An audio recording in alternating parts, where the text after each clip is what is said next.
Good morning. Continuing in Psalm 73 this morning, we're going to pick up in verse 23 and 24. Now remember, he had wrestled to the point where we left him off at the end of this past week. Asaph had wrestled to the point of confession and the acknowledgement that he was ignorant and he did not have, kind of Job-like, he didn't have the proper perspective. Well, then in verse 23 and 24, you get kind of a summary of a conclusion that he arrives at, which has to do with the acknowledgement of God's presence throughout his life. Listen to verse 23 and 24 of Psalm 73. Nevertheless, I am continually with you. You hold my right hand. You guide me with your counsel, and afterward you'll receive me to glory. So I'm with you. You're guiding me.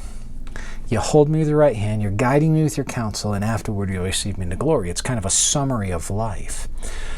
Interestingly, the wrestling, as he has wrestled with God, has brought him to a place where he has encountered God, where he's realized he should kind of keep his mouth shut when it comes to saying things to other people, with this sense in which, after encountering God, he sort of recalibrates himself and understands how he spoke ignorantly.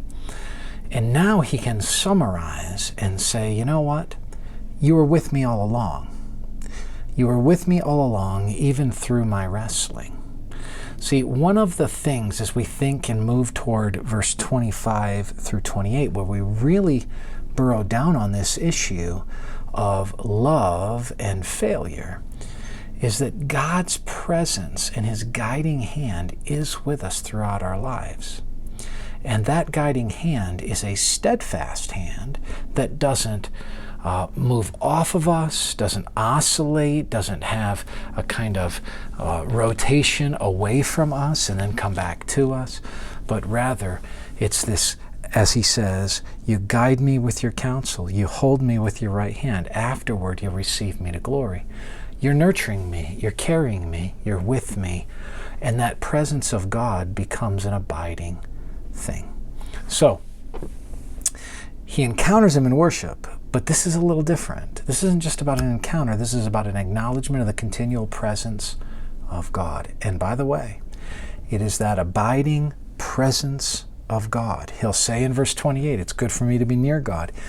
It's the abiding presence of God that brings home to him a sense of God's loving fidelity to him. So, I want you to remember, as you go throughout life and you wrestle in the ups and downs and you wrestle with God's goodness and you wrestle with all the things that we wrestle with in a fallen world, remember that God, as a believer, God's abiding presence is with you, remaining with you, steadfast and sure. May the Lord bless you today.